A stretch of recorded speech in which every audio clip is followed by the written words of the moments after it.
Pronto, agora tá, né? Vocês estão vendo ali o rolezinho. Tá.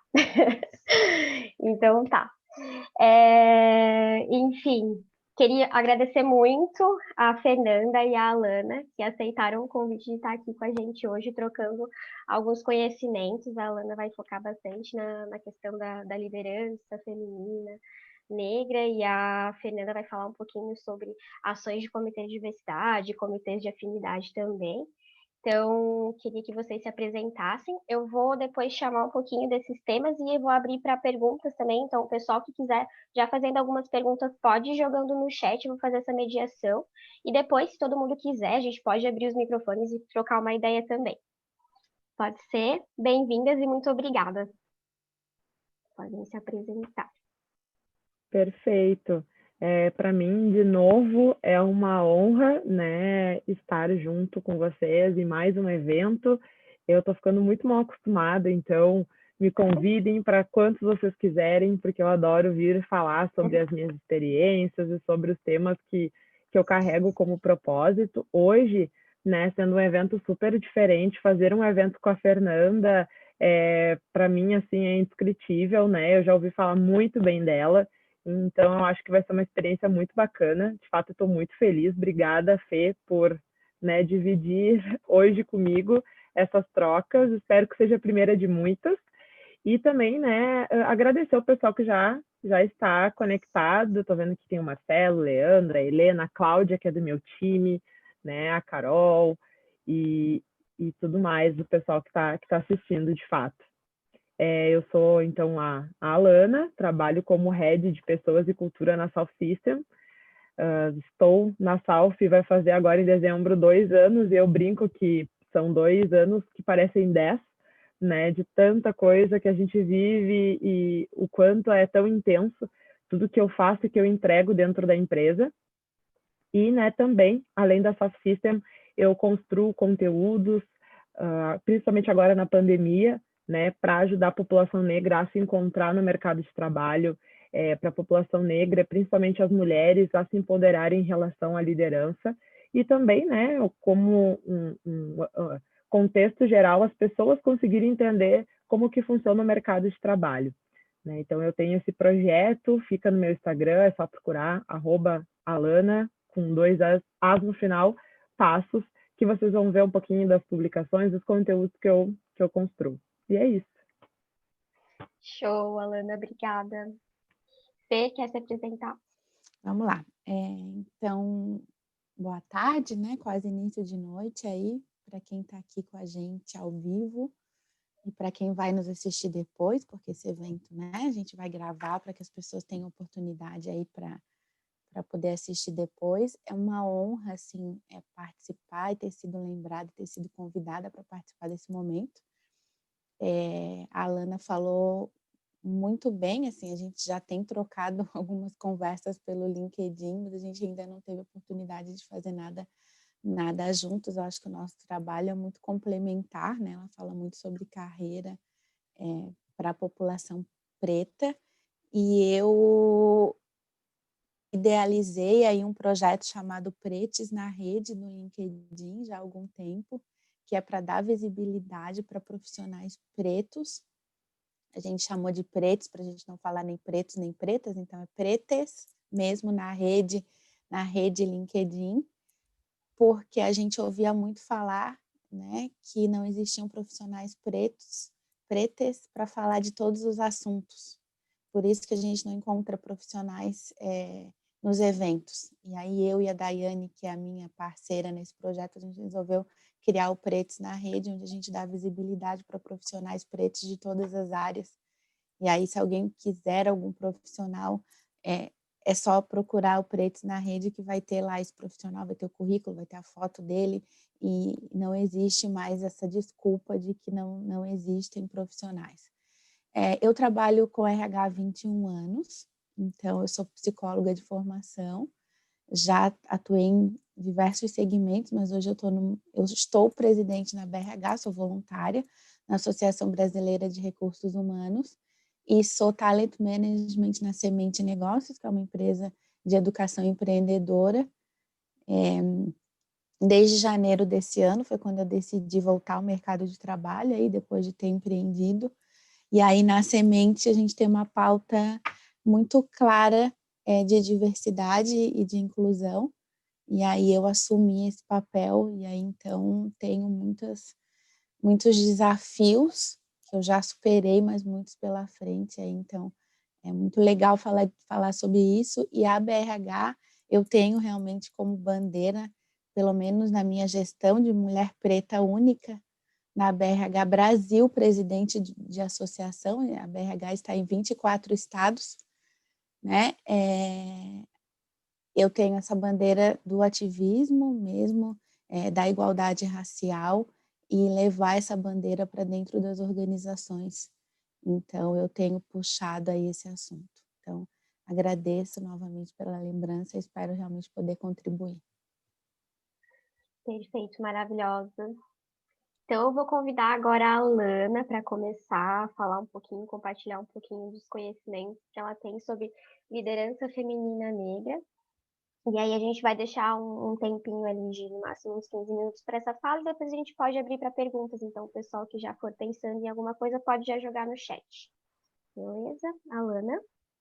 Perfeito. É exatamente isso que eu ia reforçar, né? Conforme eu vou trazendo um pouquinho dessa pauta, desses tópicos, fiquem bem à vontade para comentar, para questionar também, porque é um assunto que eu vou tentar fazer um breve resumo, né? É um assunto que, se a gente for falar de verdade na raiz do problema, acho que isso geraria muitas lives, né?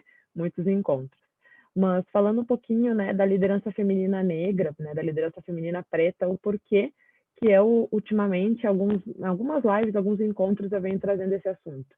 É um assunto que, claro, toca em mim diretamente, né, por estar nessa posição. Acredito que para Fernanda também, e aí também Fê, fica super à vontade para contribuir em relação a esse assunto. Mas eu comecei a perceber que a liderança feminina negra, ela não está só no seu atual momento, né, no seu atual cargo. O que eu quero dizer com isso? Que isso é algo muito antigo, né, e que tem tudo a ver com a forma com que a sociedade foi educada e a forma com que as mulheres negras, né, se colocam em posição no mercado de trabalho. Então, tudo isso, de acordo com a minha experiência de vida e com a experiência de outras mulheres negras, eu comecei a perceber o quanto a infância, né, e o fato de que muitas vezes as famílias não preparam as mulheres negras para assumirem essa posição, impacta isso diretamente quando a gente se depara com essas oportunidades surgindo. E foi comigo, né, não aconteceu diferente. Quando eu assumi a primeira posição de liderança, que foi antes da South System, eu não tinha uma posição na carteira como líder, mas eu precisava exercer um papel de liderança. Foi um momento muito difícil, né? Foi um momento de muitas descobertas, foi um momento em de me colocar como muitas vezes incapaz de exercer aquela função, né? Pela síndrome da impostora, que todo mundo já conhece, que persegue as mulheres negras, acredito que os homens também.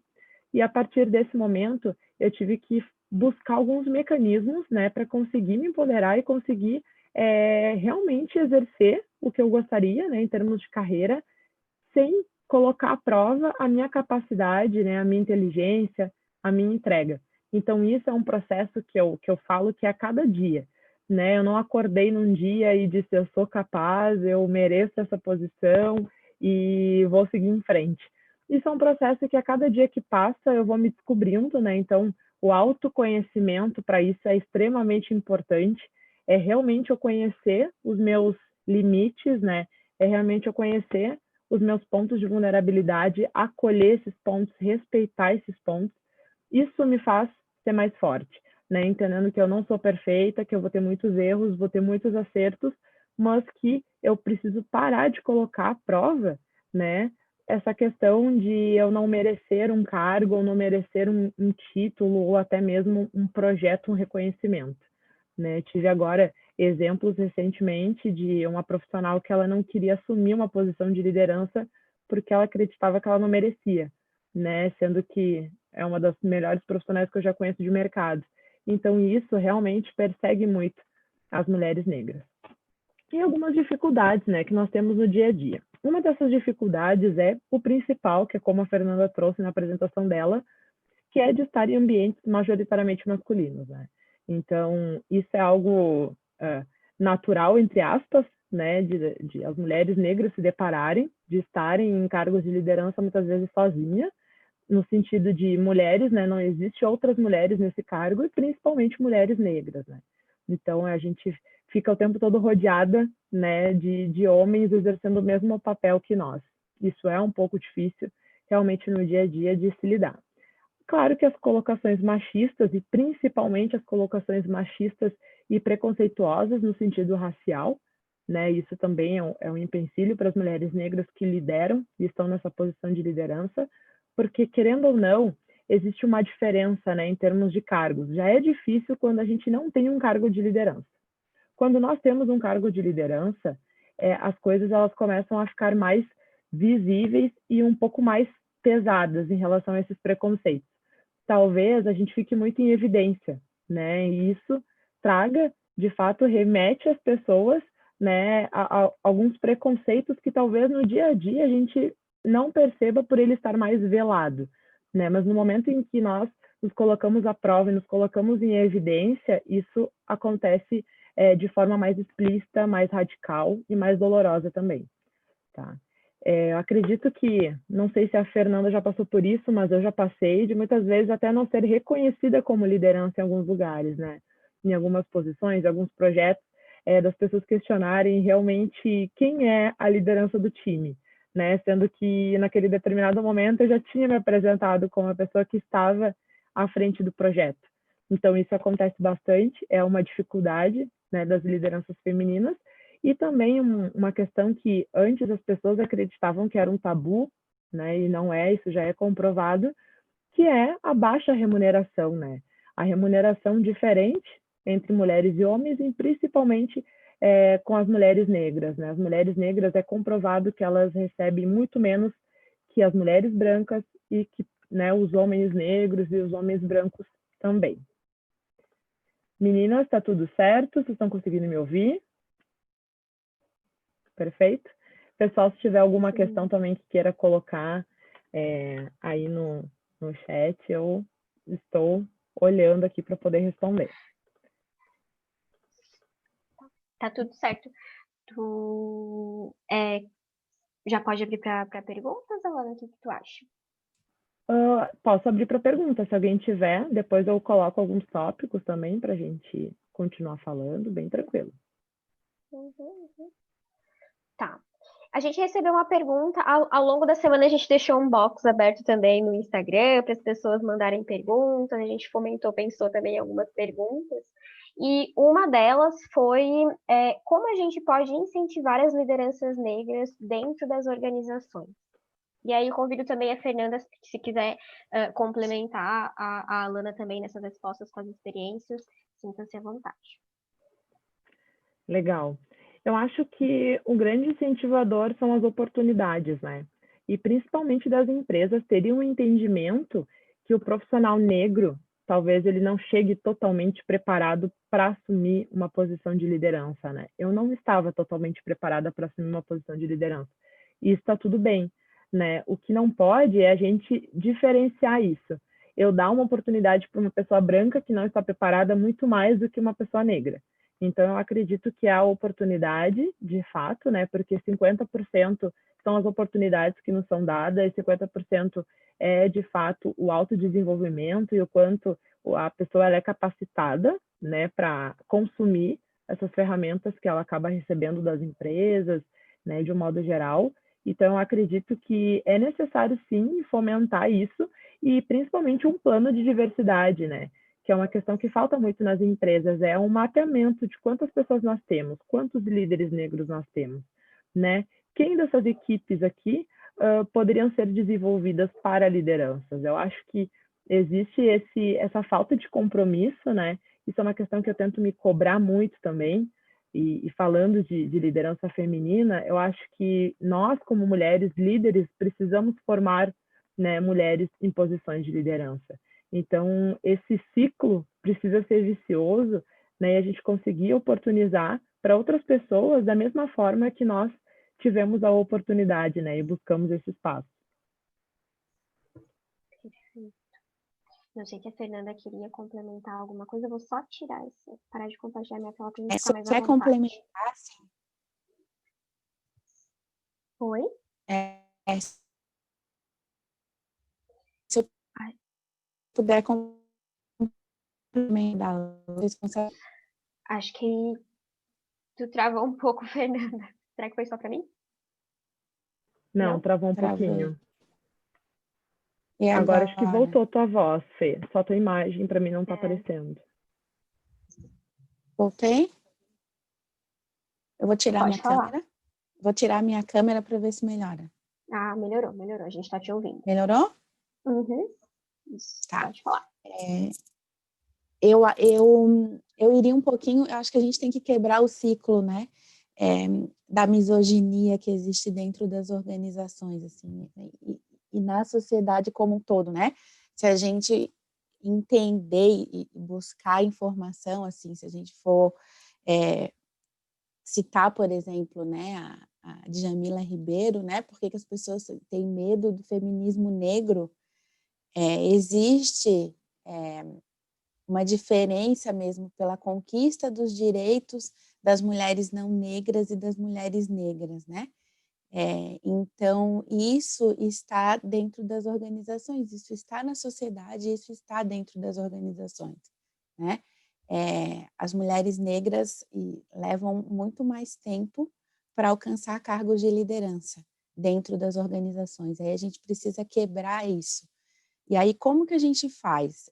Existe um estudo da Deloitte University que fala dos 3 traços de uma liderança que apoia a diversidade e inclusão.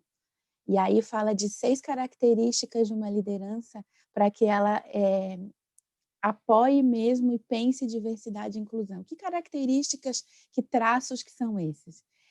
Primeiro é a consciência, depois vem a curiosidade, terceiro vem o comprometimento, quarto a colaboração e o quinto a inteligência cultural. Então, se eu fomento isso na minha liderança dentro da organização, automaticamente eu vou ter uma liderança que apoia o crescimento e apoia a progressão de carreira de todas as pessoas dentro da equipe dela. Ela não reproduz o racismo estrutural que existe na nossa sociedade, né? Então, eu acho que a organização tem um papel fundamental nisso, mais do que o indivíduo em si, né? Em ter essa consciência, em quebrar esse ciclo, né? Da síndrome do impostor, mas a organização precisa ter um papel importante nisso, e aí isso tem que ser interno para transbordar, né? Isso precisa ser algo que eu preciso trabalhar internamente para que as pessoas se sintam confortáveis e à vontade, por exemplo, para trabalhar nessa organização, né? Por isso que quando a gente fala que inclusão vem antes de diversidade, eu não posso trabalhar diversidade antes de trabalhar inclusão. Não adianta eu colocar as pessoas diversas para dentro se eu não estou preparada para recebê-las. Não adianta eu colocar uma pessoa com deficiência para dentro da minha empresa se eu não tenho banheiro adaptado, por exemplo, para recebê-la. Se eu não fiz um trabalho com a equipe para entender as particularidades dessa pessoa. Então, eu vejo um papel muito, muito da liderança e aí muito da organização em poder preparar essa pessoa e aí perceber essa pessoa enquanto potencial de liderança. E aí a gente tem vários exemplos, né, de grupos aí no Brasil que estão trabalhando essa questão especificamente de liderança negra, né? Mulheres do Brasil é por exemplo, que tem 2 programas muito que fazem diferença na vida de meninas, que é o programa Aceleradora de Carreira, o Igualdade Racial, o grupo de Igualdade Racial, que tem o programa Aceleradora de Carreira, que é um programa patrocinado, inclusive, onde ele prepara meninas em vulnerabilidade social para ingressar no mercado de trabalho, e tem o grupo que é o Impulsionadora, na verdade, o Impulsionadora é para meninas, desculpe, o Aceleradora são para profissionais negras que querem alcançar a liderança. E aí tem o curso em si e as mentorias para preparar preparar essas profissionais para que elas assumam cargo de liderança nas organizações. Então, já existe um movimento, a sociedade civil já está se organizando para isso, e aí eu acho que a gente tem que espelhar isso dentro das organizações, né? E aí eu acho que os de afinidade, os grupos de diversidade vêm também para isso. Assim. Boa colocação, Fê. Eu acho que isso vem muito de encontro, né, quando nós falamos que as empresas são feitas por pessoas, né? Então, o quanto é meu papel, né, Fê, o teu papel, o papel de todo mundo, principalmente nós como mulheres negras, de nos colocarmos esse compromisso social, né, de nos ajudarmos como irmãos, como raça, né, e entre outros grupos de afinidades também. Então, eu sempre trago esse compromisso social, né? Do quanto a gente precisa carregar isso de fato muito forte no dia a dia, né? Em relação a essa inclusão de pessoas e o quanto a educação é importante nesse processo. Eu era simplesmente aquela profissional que dizia que a diversidade ia ser feita na organização, né? Não tinha outra opção, senão quem estava errado era eu tinha que ir embora daquele lugar, né? E aí depois eu pensei, caramba, essas pessoas passaram 50 anos da vida delas, né, achando que esse pensamento é o correto. Como eu vou, né, desconstruir todo esse processo e o quanto a educação, e aí até não falei no início do encontro, né? Eu como pedagoga tinha essa missão de fazer isso, né? De poder colocar a educação acima de tudo. Então até depois, né, Fê, que tu vai entrar nesse assunto dos comitês, mas no próprio comitê que nós temos hoje dentro da South System, o primeiro intuito é ensinar, né? É ensinar as pessoas, é prepará-las exatamente para receber pessoas diferentes, né? E fazer exatamente aquela linha do tempo. Eu ensino, eu preparo, eu dou oportunidade, eu contrato, eu ensino quem eu estou contratando, né? Para que depois a empresa ela tenha essa característica de pessoas diferentes. E aí, quando o mercado enxerga isso, o mercado entende que, olha, aquele lugar é um lugar de diversidade. Então, se eu não sou adepto a trabalhar com pessoas que são diferentes de mim, eu vou entrar no lugar errado, né? E aí a gente já entra num outro papo mais relacionado à cultura. Mas eu sou super a favor aí do teu posicionamento, Fê. Super concordo. Perfeito, perfeito. A gente até teve uma pergunta que ia bem de encontro com o que vocês estavam trazendo mesmo. A gente teve uma pergunta se vocês tinham alguma dica de como preparar uma empresa internamente para criar uma rede de apoio, de segurança para pessoas não brancas que estão em áreas de contato com o cliente externo. Essa preocupação é válida, né? Na visão de vocês. Se vocês tiverem algo a mais para complementar, além da. Acho que entra muito na questão dos comitês também, que a Fer vai trazer um pouco depois. Eu não sei se vocês me ouvem, se eu preciso tirar minha... Tá um pouco cortado, mas agora eu tô te ouvindo, Vocês Fê. me ouvem? Tá trancado. Acho que se tu tirar a câmera, Tá, a melhora. câmera vocês me ouvem, né? Tá. Isso, agora tá bom. Tá. Então, essa semana eu estava assistindo uma live e era uma live e a pergunta era exatamente essa. Era uma live que estava o Vitor Martins, que hoje ele está no Nubank, né? Mas ele é diretor de diversidade da BRH. E aí era uma live onde a pergunta foi exatamente essa. Assim. E aí a pergunta, aí o que ele fez, ele ainda falou assim: nossa, isso é extremamente complicado, né? Responder. Por quê? Se eu tenho um cliente, se eu tenho a diversidade como pilar, se eu tenho a diversidade como valor, eu preciso educar, como a Alana falou, os meus clientes, os meus parceiros, para dizer para eles, olha, vai ter uma pessoa que vai trabalhar aí na tua empresa que é uma pessoa com deficiência, vai ter uma pessoa trans, vai ter uma pessoa preta, vai ter uma pessoa com cabelo rosa, vai ter uma pessoa com cabelo azul, vai ter esse tipo de pessoa. Como que é isso para ti? Entendeu? Assim, e aí, se a empresa contratante disser não tá legal, eu vou trabalhar a educação dessa empresa, né? Se isso for possível, né? E aí, se isso não for possível, eu preciso realmente questionar se vale a pena manter esse contrato ou não. Claro, né, gente? A gente está falando de business, a gente está falando de grana, a gente está falando de core, a gente está falando de EBITDA, a gente está falando de tudo isso. Claro que não é ir ao extremo, mas a diversidade, ela tem que, se eu tenho a diversidade como um pilar interno, ela tem que transbordar, ela tem que aparecer nas minhas relações com parceiros, com contratantes, com fornecedores. Não adianta eu ter uma diversidade interna e eu não me preocupar se o escritório de advocacia que eu contrato só tem homens, por que não tem mulheres? Por que eu não tenho parceiros, por exemplo, que têm pessoas com deficiência?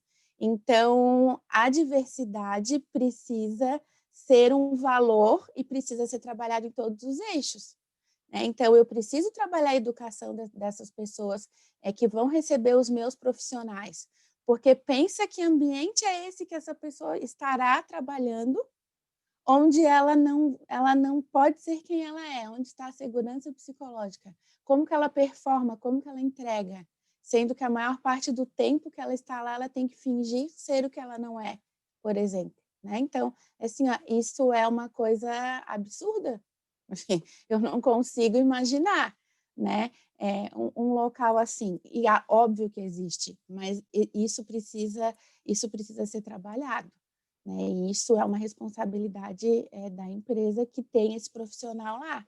É ela que tem que proporcionar esse ambiente de segurança psicológica para ele. Eu queria atentar só um pequeno ponto em relação a isso, que é também a forma como a empresa se coloca no mercado, né?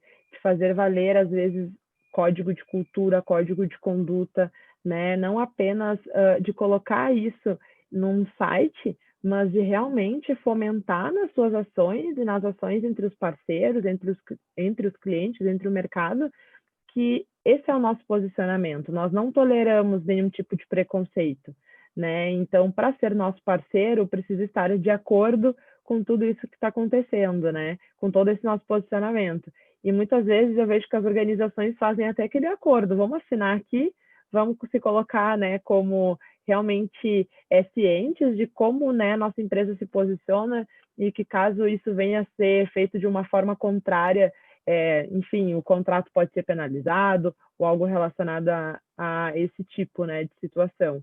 Então, eu acho que também a forma com que as empresas vão expor, né, o seu jeito de lidar com a diversidade, com a inclusão, é bem importante. Perfeito.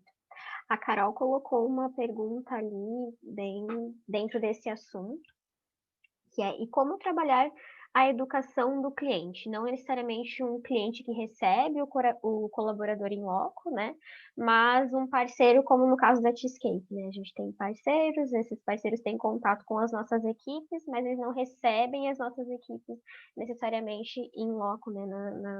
Nas empresas deles. Como que vocês pensam essa educação? Então, é muito o que a Alana falou, assim, é como tu te relaciona com esse mercado, né? Se isso está muito claro para ti, se realmente a diversidade é um pilar, é um valor, a inclusão é um valor, e isso está muito claro internamente, isso vai ficar claro para os parceiros e para os teus clientes. E as pessoas já vão saber, olha, né, aquela empresa é uma empresa que é uma empresa diversa e ok, está tudo bem, e a gente não... Porque tu não vai entregar menos, certo? Assim, a tua entrega de produto não está impactada pela diversidade, inclusive é o contrário, né?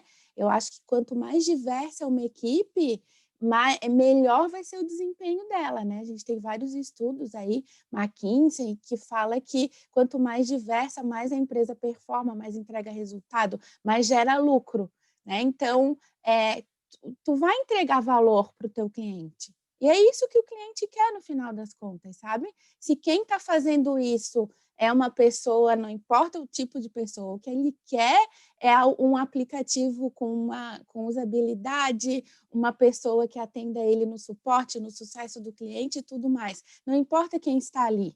O que ele quer é ser atendido. Então, é isso que a empresa tem que entregar e tem que garantir, né? E aí dizer para ele, olha, o que tu quer é resultado e é o que eu estou te entregando. Como que eu trabalho isso internamente é comigo, né? Eu tenho essa gestão dentro da minha organização, né? Então, eu preciso... E eu tenho essa liberdade para fazer isso, né? Afinal de contas, quem administra a organização sou eu, e aí isso vai transbordar. Eu ouvi outro dia uma expressão, e eu uso muito a partir de agora, eu faço uma analogia que é muito claro, assim. Sabe aquela torre de taça de champanhe nos casamentos, que a gente via antigamente? Que tinha aquela torre e que a gente começava enchendo a primeira taça e ela ia descendo até chegar na base? É isso, sabe?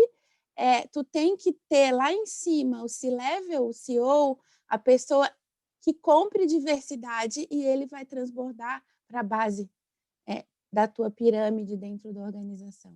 E isso é transbordar literalmente, né? Então, se isso está muito claro para a organização, isso vai chegar no parceiro, isso vai chegar no cliente de uma forma muito clara também, porque não vai impactar no resultado. Inclusive, vai ser até melhor, né? Outro dia eu estava ouvindo um fórum de CEOs falando sobre igualdade racial, e o CEO da Nestlé disse: eu preciso ter o Brasil representado dentro da Nestlé, senão eu não vendo para o Brasil.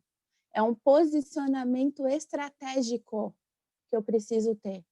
Se eu não tenho a diversidade do Brasil representado dentro da Nestlé, eu não vendo, certo? Então, eu preciso ter. Então, mais do que ser politicamente correto, né, é ser estratégico hoje em dia. Assim. A gente precisa ter essa diversidade representada porque a gente ganha mesmo em performance, em ideias, em pensamentos, a gente cresce enquanto pessoa. Perfeito. Não sei se a Alana quer complementar alguma coisa, ou a gente já pode passar para a fala da Fernanda, falar um pouquinho sobre os comitês da diversidade, de afinidade. Eu queria até, achei muito legal essa analogia do champanhe, né, no casamento, e isso é algo que é muito interessante, né?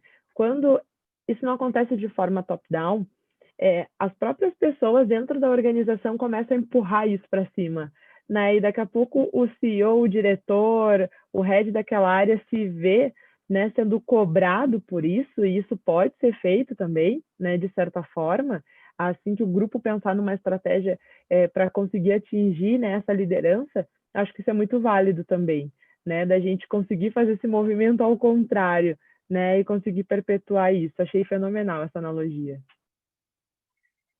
Verdade, muito bom.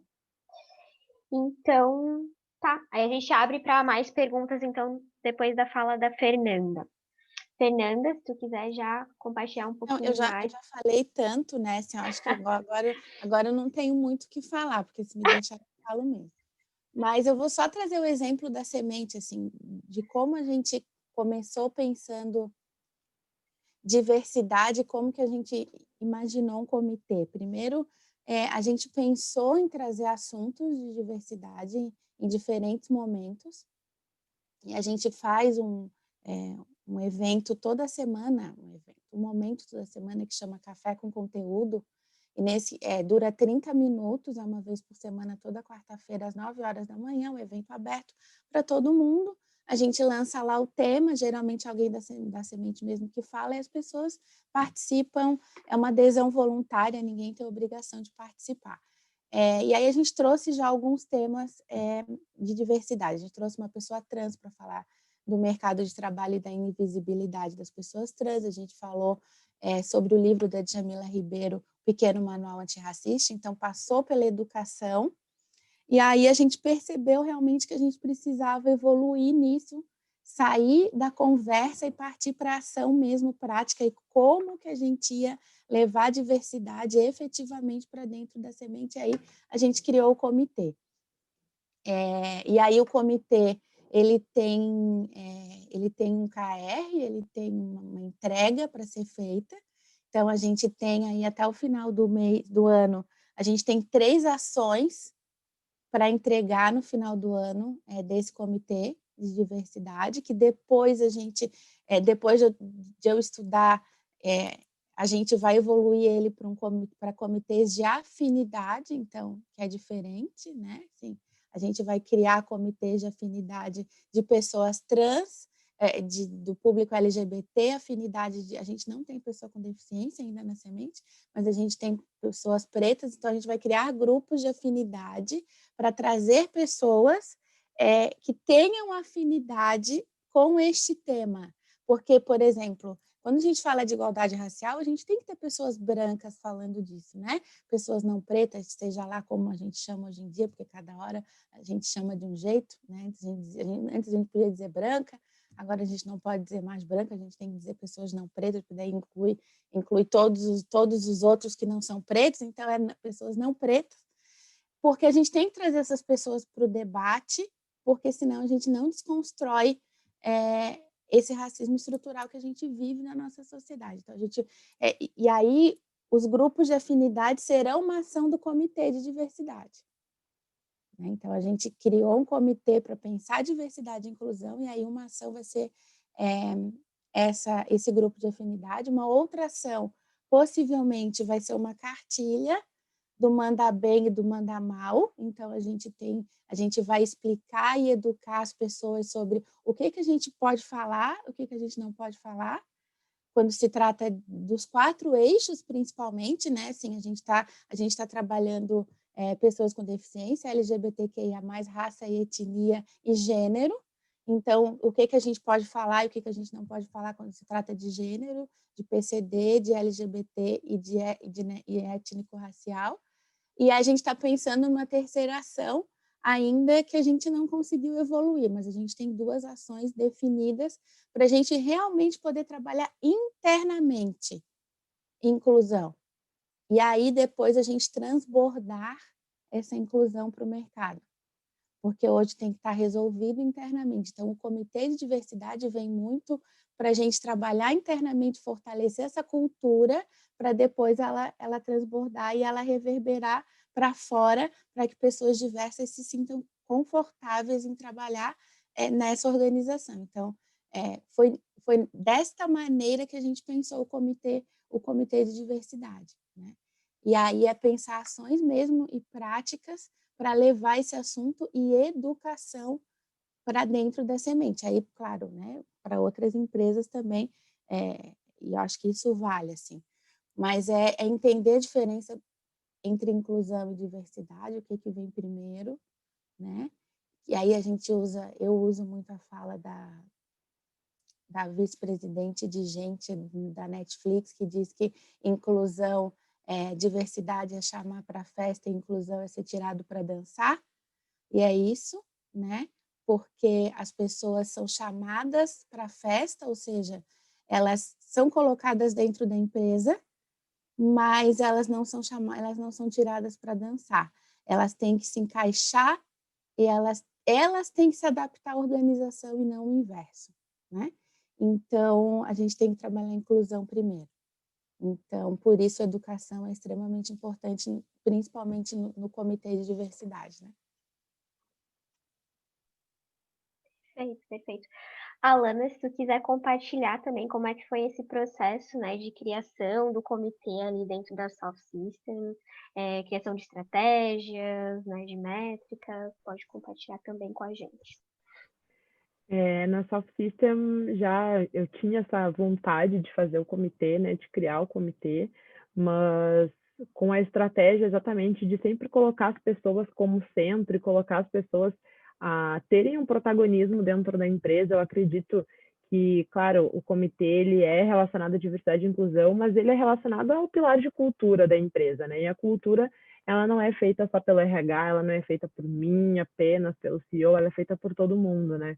Então, a gente deixou o comitê super aberto, né? Os profissionais que se sentiram à vontade de participar do comitê e se sentiram engajados entraram nesse trabalho, onde a gente, claro, percebeu que sim, os recortes eram muito fortes ali dentro, então os profissionais negros, os profissionais LGBTs, as pessoas trans, né? Inclusive, se declararam trans no comitê de diversidade, que nós não sabíamos, né, dessa informação e se sentiram acolhidos para falar aquilo naquele momento.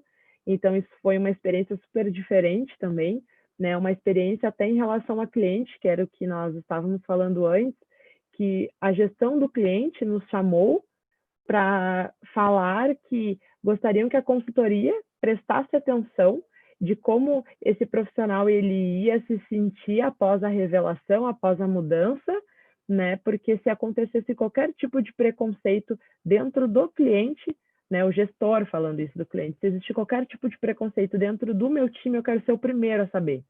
Quero ser o primeiro a ser notificado, porque isso eu não vou admitir, que faltem o respeito para com ele. Né? E eu achei isso incrível, né? A posição do próprio cliente em se preocupar, né, da forma que aquele profissional esteja trabalhando ou lidando com esse processo. Então, o comitê ele surgiu exatamente para começar a educar as pessoas, né? A ideia anterior era nós já iniciarmos um processo de contratação, né, ser muito mais agressivo na fala, na estratégia, mas eu gostei de dar um passo atrás e eu falei, não, acho que é necessário educar. Vamos educar primeiro, vamos entender o que as pessoas da empresa, como elas se sentem, né? E aí a gente começa aquelas pesquisas de clima, vamos entender primeiro quem nós temos, né? Quem são as pessoas que nós temos. Então, a gente começou com esse processo primeiro de descobrir qual a demografia da Soft System, a partir disso, a educar e a criar, né? Montar essas estratégias a partir do que era importante. A pessoa que lidera o comitê da empresa é uma pessoa super engajada, ela também faz parte de um recorte, então isso é necessário, né, ter as pessoas no seu espaço de fala, e a partir disso a gente começou a fazer algumas ações. Então tivemos as lives, né, quando fomos falar das mulheres negras, né, reunimos mulheres negras de mercado para falar sobre a sua trajetória, sobre as suas profissões, né, nós tivemos também alguns cards informativos para a comunidade surda, né? Então, o que fazer e o que não fazer, que é o que a Fernanda trouxe ali das cartilhas, o quanto isso é importante, né? Tivemos agora da Consciência Negra, estamos, né, nesse processo de construção de conteúdo, e a ideia agora, né, nesse instante, é realmente educar as pessoas dentro da Soft System, é o primeiro passo, e a partir disso é construir algumas ações que sejam mais agressivas, né, num sentido de, vamos pensar agora num projeto de contratação mesmo em massa, talvez, de profissionais com deficiência, de profissionais negros, né, até que ponto a gente consegue fazer isso, que forma, né, a gente vai se posicionar, ou que a gente vai conseguir contratar e incluir, né? Vamos tirar essas pessoas para dançar mesmo quando elas entrarem na empresa e ninguém se sentir largado, né? No seu processo de trabalho. Na última experiência que nós tivemos de programa, né? Nós temos o Impulsionar, que é um programa que também já fala muito da nossa cultura, né? Um programa para profissionais que queiram entrar no mundo de tecnologia, mas que nunca tenham trabalhado com TI, né? Esse programa que nós tivemos esse ano, ele mesclou um pouco, mas nós temos profissionais que nunca, né, trabalharam com tecnologia na vida. No piloto anterior, nós tínhamos uma contadora e um mecânico, né? Então, isso é muito importante, né? A questão das oportunidades. E nesse piloto que nós fizemos, né, tivemos um no ano passado e um agora, esse ano. No programa deste ano, nós colocamos etapas, né, de lógica, etapas técnicas, digamos assim, mas mesmo com essas etapas, nós conseguimos captar vários recortes de diversidade. Então, quando as pessoas falam que é difícil fazer, não é difícil, né? É a forma com que a gente senta, analisa essas estratégias e as oportunidades que nós oferecemos. Não é difícil diversificar e incluir dentro das organizações, mas a pessoa tem que ter vontade, dá trabalho, né? Como tudo na vida que a gente queira fazer com impacto social, dá trabalho. Uhum.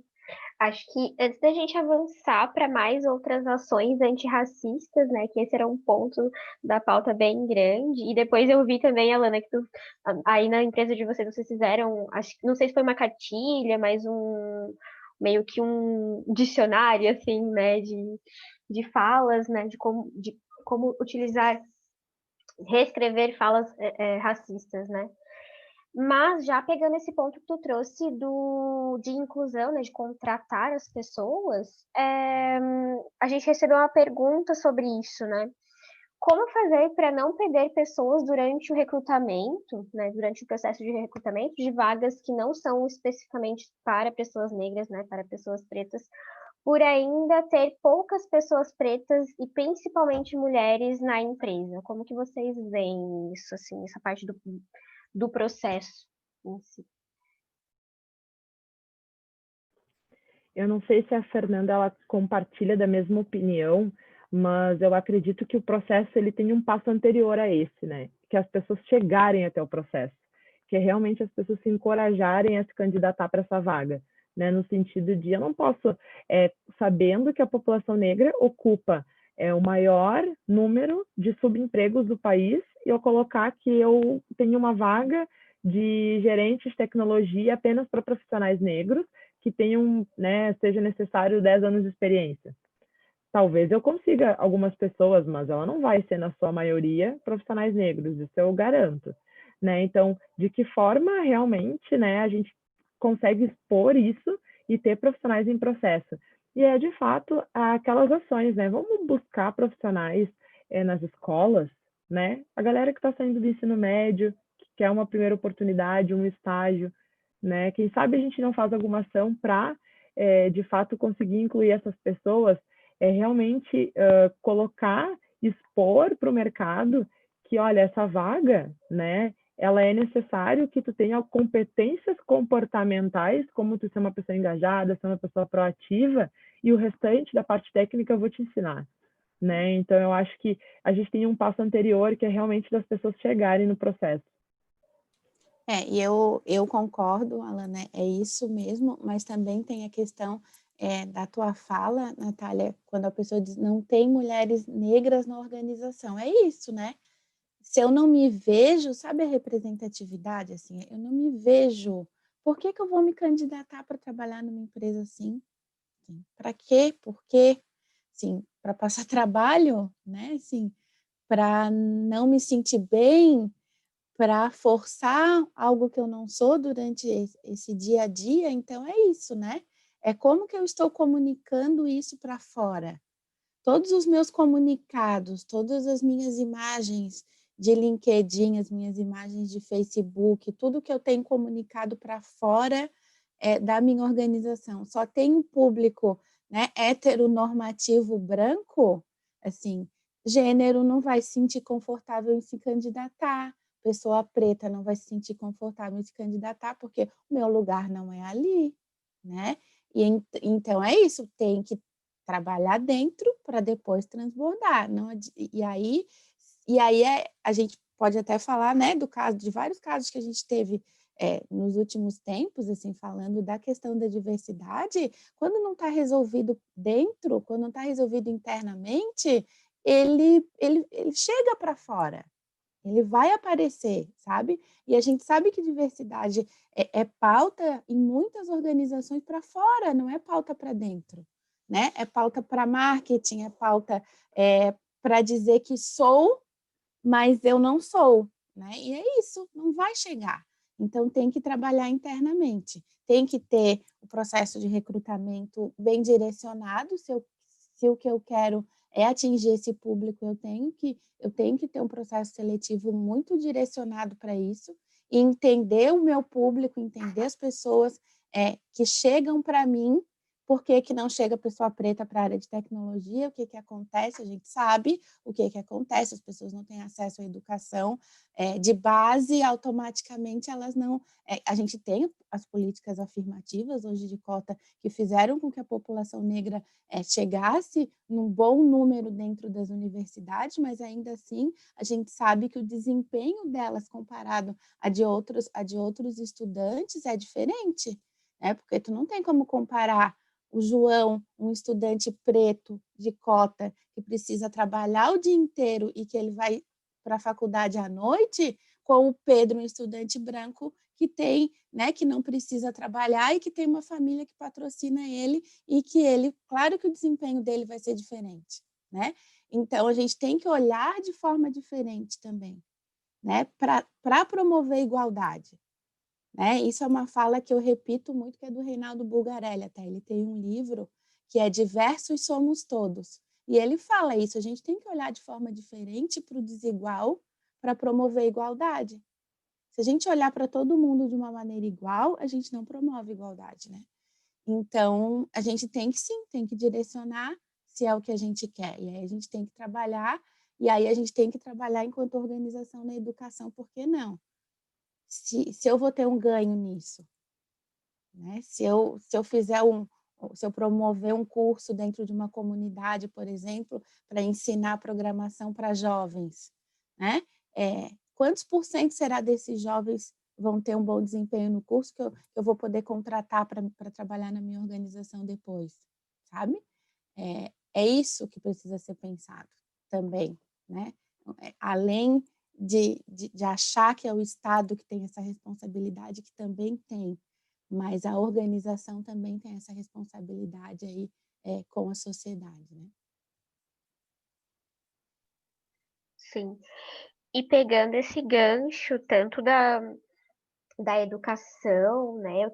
A gente tinha pensado em questões de ações antirracistas, né? Das organizações. E para além dessas já citadas, né, do comitê, dessa educação, existem políticas, né, que vocês possam compartilhar, ou como é que isso desempenha, né, no contexto de vocês, assim, alguma política mais institucional mesmo, assim, da organização com relação a isso?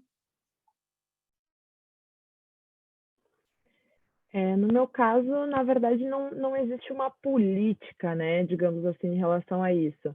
E a gente entra muito na linha que já foi falada, né, da educação.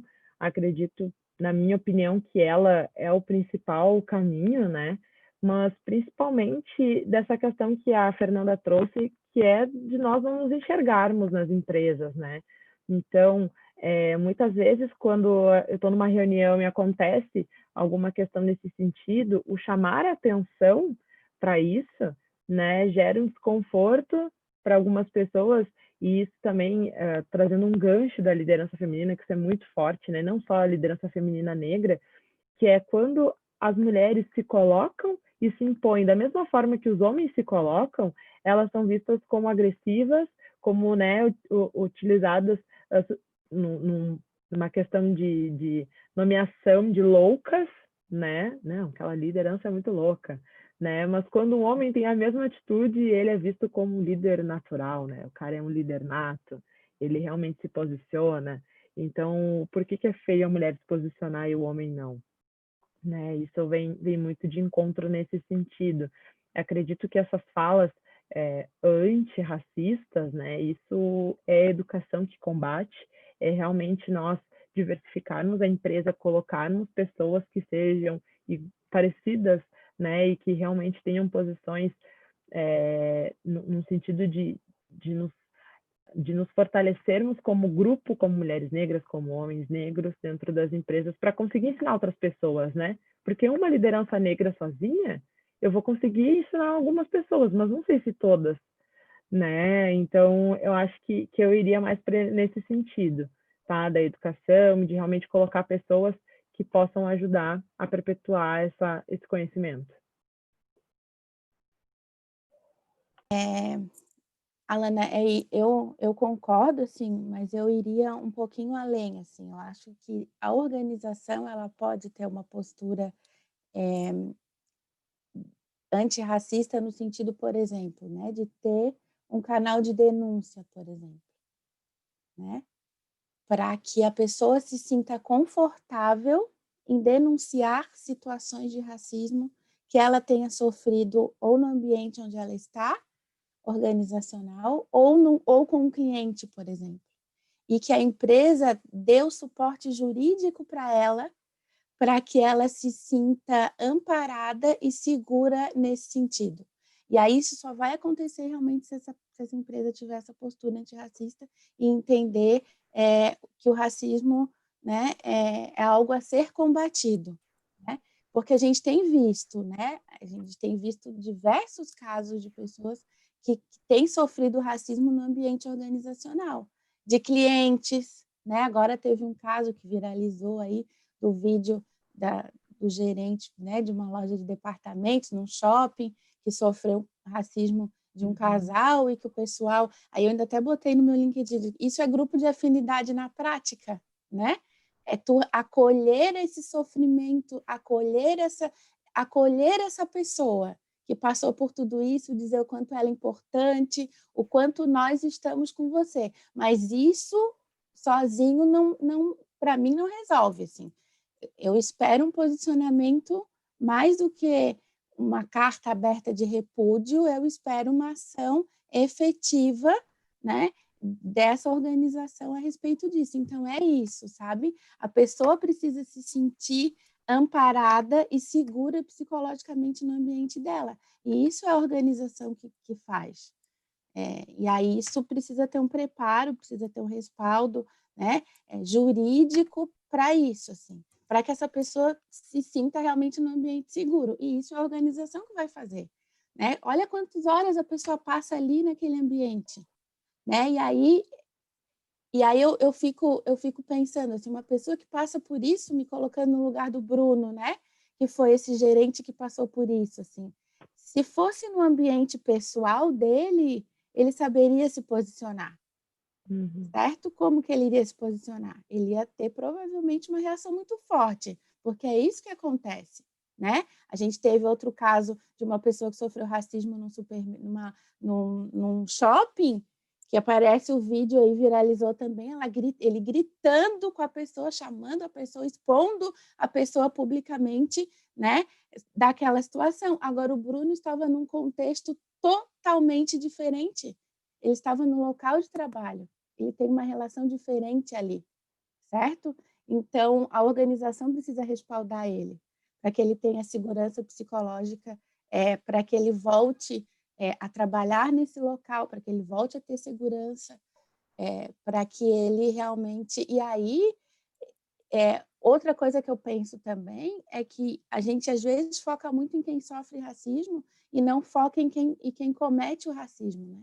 Assim, a gente, vamos... Aí quem sofreu racismo, a gente vai encaminhar para tratamento psicológico. E quem cometeu, não precisa de tratamento psicológico? Não precisa de apoio, não precisa de suporte, não precisa desconstruir isso tudo? Então, eu acho que a gente tem que tirar um pouco o foco em quem sofre, porque se tem alguém que sofre é porque alguém comete isso, né? Então, eu acho que a gente precisa desviar um pouco o nosso holofote, né, para o outro lado. E aí isso é a empresa que precisa fazer. Né? Passa pela educação, mas passa pela segurança jurídica, passa pelo apoio, passa pelo suporte para esse profissional que passou por isso. Eu estou falando raça e etnia, mas pode ser capacitismo, pode ser gênero, pode ser misoginia, pode ser homofobia, isso vale para todos os recortes, né?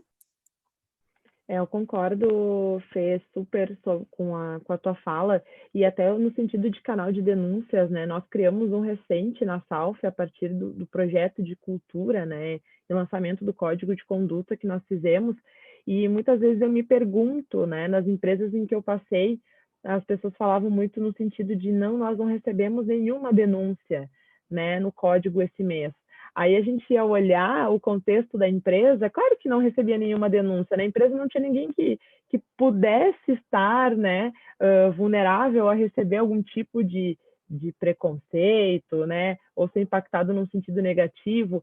Então, até que ponto realmente o ter o código, né, ele anda muito em conjunto de, sim, educar e ter as pessoas dentro da empresa, né, no sentido de, não, eu tenho pessoas diversas, e esse código ele vai servir para uma munição, né, para essa população dentro da organização, no sentido de se proteger, como tu trouxe, né, juridicamente, essas pessoas terem um acompanhamento psicológico, então isso faz total sentido, andarem juntos.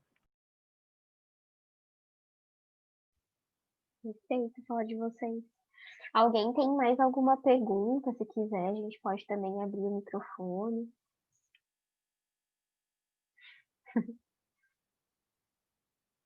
Se não tiverem sobre isso, eu tenho mais uma que foi mandada pra gente, mas aí é sobre termos. Eu vou falar aqui, então. A dúvida era sobre os termos negra, negro, preta e preto. Qual a forma correta de se usar? E se tem diferença no que é ideal usar sendo uma pessoa branca?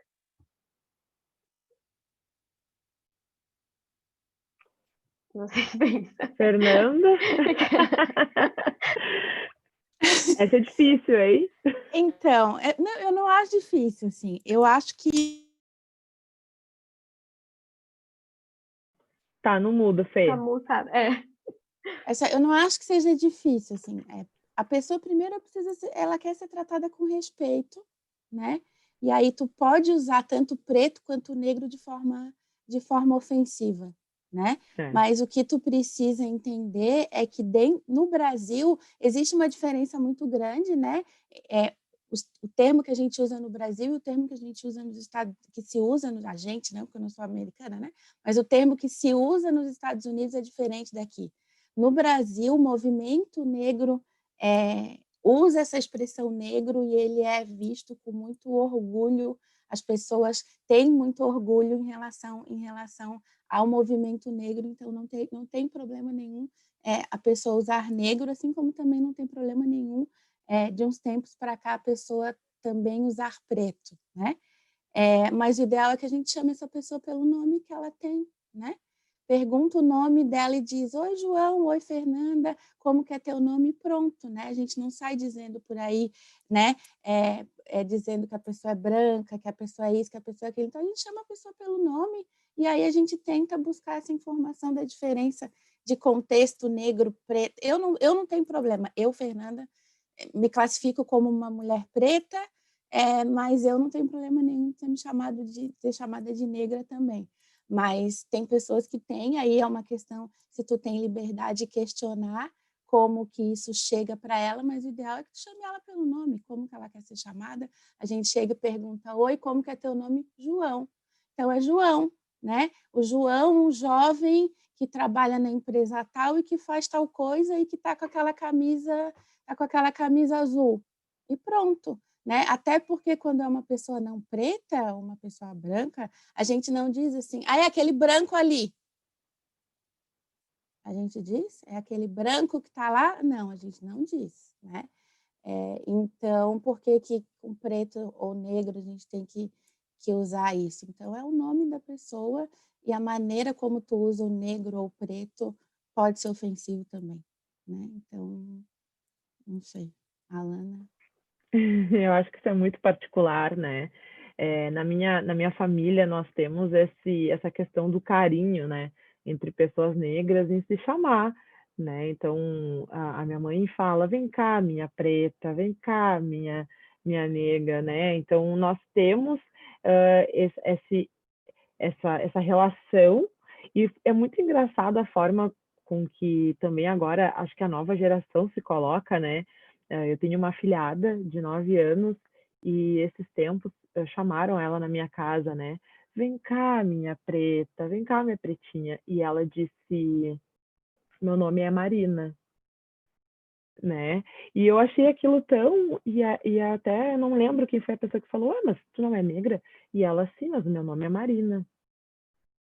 Então, ela já deixou claro que ela entende a sua raça, mas que o nome dela é Marina, ela quer ser chamada pelo nome, né? E isso é incrível, assim, como as próprias crianças já se colocam nesse sentido, né, de que e isso é ensinado, né? Ela é ensinada dentro da nossa casa a né, se empoderar e realmente a entender que ela é, sim, uma menina negra, né, e que ela vai se tornar uma mulher preta, que ela vai ter certas dificuldades na sua jornada, mas que o nome dela é Marina.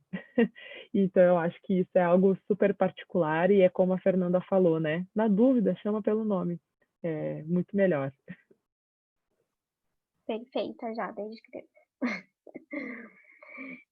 A gente tem uma última pergunta que foi para o nosso box do Instagram. Eu não entendi muito bem o contexto, mas se vocês quiserem pensar um pouquinho sobre, foi o seguinte: identidade preta. Já fui envolto em debates sobre apropriação e não consegui me posicionar. Não sei qual era o contexto dessa pergunta, Mas se vocês puderem falar um pouquinho sobre a apropriação da identidade preta, se vocês já tiverem alguma experiência nesse quesito, quiserem compartilhar. Desde a entrevista da Djamila Ribeiro no Roda Viva, colorismo é algo que se fala muito né, assim, entre nós, pessoas pretas, né? Assim. E aí existe um movimento, e no Brasil a gente considera pardo e pretos 54,9% da população. A gente sabe é sabido, né, assim, que pessoas pardas sofrem menos preconceitos do que negros e pretos retintos, assim, aí existe dentro do próprio movimento negro essa questão, mas aí a gente está falando aí de apropriação cultural, né? E não de questão de colorismo, entendo eu, assim.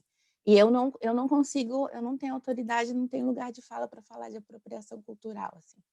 Então, eu não consigo ajudar essa pessoa nesse momento. Alana. Eu queria até fazer um retrocesso, né, para tempos antigos da escravidão, e isso era uma questão que na minha infância era muito forte, né? Eu questionava a minha família do porquê que existia miscigenação entre nós, né? Para mim era muito difícil, porque, claro, eu sou uma mulher negra de pele clara, então muitas vezes, né, o que acontecia, eu não me encaixava no grupo das pessoas negras da escola, né, num grupo total de pessoas negras, e ao mesmo tempo eu não tinha espaço para estar no grupo de pessoas brancas. Então, qual era o meu lugar? Qual era o meu grupo, né? E descobrindo, de fato, o que eu tinha de afinidade com tais grupos, né? Claro que a gente vai crescendo, vai se descobrindo, e na minha escola eu tive muita sorte que depois nós nos unimos, né, como crianças negras, então as minhas amigas de infância, elas são negras, né, que são minhas amigas até hoje. E, de fato, isso acontece muito, né, de falas em que eu já ouvi, mas quando tu faz escova, nem parece que tu é negra. Como não parece? Né? Eu tenho os meus traços são negroides, a minha família, minha mãe é negra, meu pai é negro, nós temos a miscigenação muito forte, mas eu sou uma mulher negra. Né? Então, como não parece? Eu não sou menos negra por fazer uma escova no meu cabelo um dia, ou eu não sou menos negra por eu usar lace, por eu usar peruca, por eu usar um mega hair, né? Por eu estar de trança, ou a Fernanda estar de black, nós somos mulheres pretas, né? Não existe essa, apesar de sim, claro que o preto retinto sofre muito mais, né? Com certeza. Mas de fato, nós somos mulheres negras. E isso é necessário também a própria população negra se acolher e se entender, né? Isso é algo que vem desde a época da escravidão, né? De fato, quando as pessoas brancas, né? E a gente entra em todo um universo de que sim, aconteceu todo um universo de estupro, né? De abuso sexual, em relação entre as raças, né? E não só com os negros, mas com os índios também, né? Ontem eu estava fazendo essa Foi um reflexão. projeto, né? Um projeto de branqueamento Exato, no Brasil, né? Assim, a gente sabe que isso existiu, exatamente, né? Assim, exatamente, Fê, exatamente. E que acontece até hoje, né? O fato de que os casais, né, interraciais, que também sofrem disso, né? E aí a gente entra numa outra pauta do que é pior, né? Um homem branco assumir uma mulher negra, ou uma mulher branca assumir um homem negro.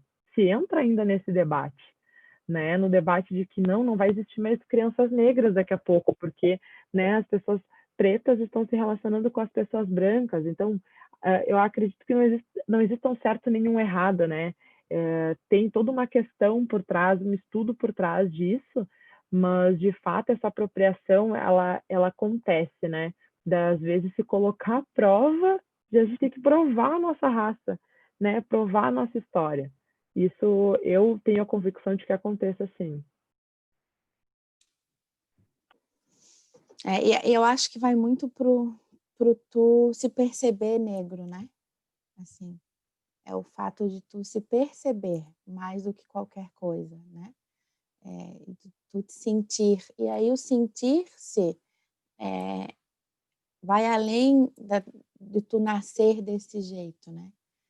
O sentir-se, perceber-se vai da relação com o outro, né?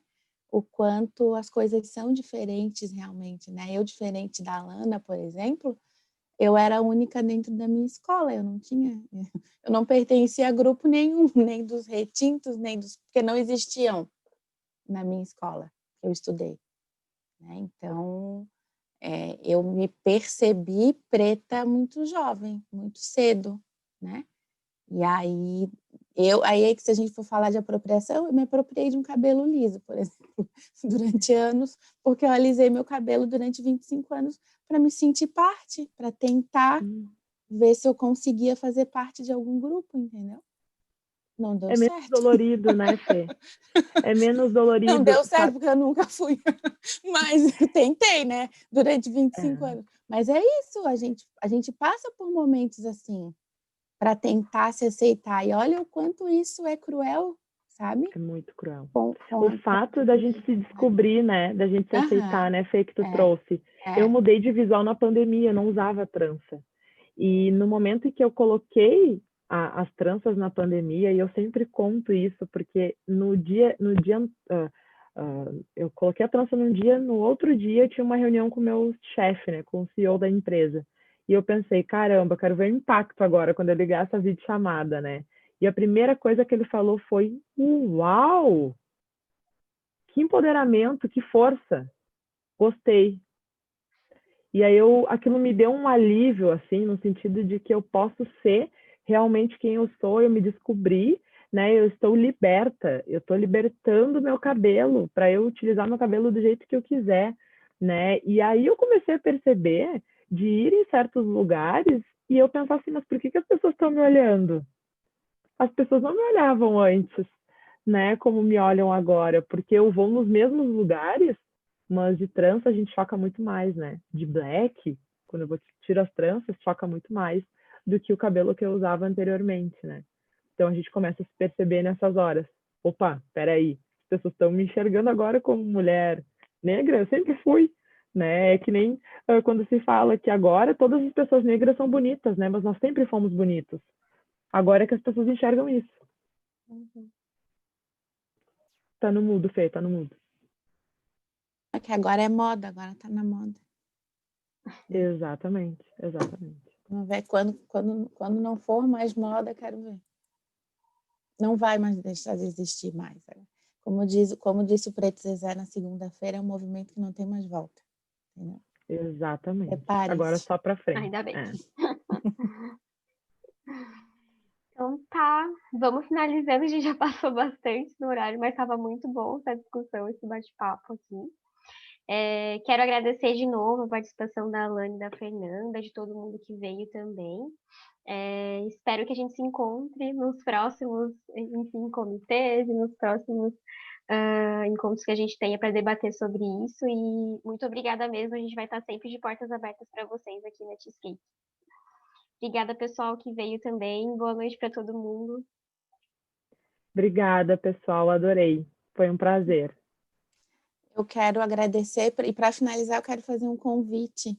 Na semana que vem, dia 25, quarta-feira da semana que vem, vai ter uma live da BRH com o Theo Vanderlu, que foi CEO da Bayer. Ele vai fazer uma fala comigo sobre o papel do CEO na diversidade e inclusão, mais especificamente igualdade racial. Ele vai compartilhar um pouquinho da experiência dele, né? Ele que é uma pessoa que fala muito clara e abertamente sobre isso, assim, tem essa pauta para a vida. Então, consegui uma agenda dele depois de muito negociar, e aí a gente vai estar no Instagram da BRH Florianópolis na quarta-feira que vem. Então, quem puder, quem não puder, vai ficar lá gravado no nosso IGTV e assiste depois, mas eu acho que vai ser uma boa conversa. Muito obrigada, né? Muito obrigada, Natália, pelo convite. Carol, muito obrigada. Eu tenho um lema que é a música do Sidney Magal, Me Chama Que Eu Vou. Então, me chama que eu vou. Né? Se eu tiver agenda, se eu puder conciliar, é só me chamar. Ai, tá mutado. Obrigada, tá? Muito obrigada, boa noite. Foi um prazer estar aqui, compartilhar esse momento com a Alana e com todos vocês. Muito obrigada. Eu vou Adorei. compartilhar as redes de vocês também nos nossos canais de novo e também compartilho o link da live, né, no Instagram da BRH. Compartilhar com o pessoal. Posso dar só um recadinho, na verdade Claro. dois, né? É que, na verdade, eu consegui fechar isso ontem, né? Ainda não tem nada divulgado, né, de forma para o mercado, mas eu fechei uma parceria, então, com a The Black Collab, né, e a Planilha de Pretos, onde nós vamos construir dois conteúdos. Um deles é um conteúdo relacionado à liderança negra, tá? Então, para profissionais que, mesmo que não sejam líderes negros, mas que queiram se tornar, né, e conhecer um pouquinho, nós estamos criando conteúdos bem bacanas, vai ser um curso online para isso, e também um outro conteúdo, um curso para formar profissionais negros para o RH. Então, quem quiser, é só seguir no Instagram, que a gente vai estar colocando aí ao longo dos dias como que vai funcionar, né? Mas a gente está nesse processo de construção, mas já fechamos aí a parceria. Que legal receber essa notícia de primeira mão. Passa ali para mim os arrobas que eu compartilho com o pessoal para eles seguirem vocês também. Beleza? Então tá, galera. Muito obrigada. Gostei bastante do encontro de hoje. Nos vemos nos próximos. Tchau, tchau. Tchau, tchau.